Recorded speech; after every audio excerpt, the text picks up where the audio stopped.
Deputetët e ASH-së Taravarit paralajmërojnë iniciativë në gjykatën kushtetuese kundër sistemit Safe City. Deputeti Riad Shaqiri në intervistën për Alsat tha se ndryshimet në ligjin për kundërvajtje janë në kundërshtim me nenin 9 të kushtetutës. Do të shtrojmë kërkesë në kuadër të gjyqit kushtetues për kushtetutshmërinë e këtij ligji.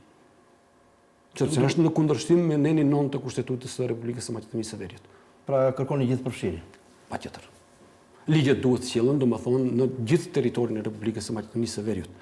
Shaqiri tha se ASH-ja e Taravarit është kundër idesë së kreut të BDI-s Ahmeti për një njësi zgjedhore me prag prej 5%. Ai tha se për ASH-n modeli pranuar do të ishte me 8 njësi zgjedhore. Hipotetikisht e flasim nëse ne shkojmë me një njësi zgjedhore në nivel të Republikës së Maqedonisë së Veriut, cila është garanca se ne mund të mbikëqirim procesin zgjedhor në pjesën e Maqedonisë Lindore, ku dihet se domethënë ajo pjesë është e boshadisur dhe kryesisht pjesa pra jeni kundër kësaj idees që të ketë një njësi zgjedhore, ne jemi për lista të hapura, mirë po me 8 njësi zgjedhore. Shaqiri tha se me BDI-n janë partner në AKI dhe se asnjëherë nuk do të ndodhë që kjo strukturë e udhëhequr nga Taravari të shkrihet në BDI, pavarësisht vendimit gjyqësor për vulat e partisë.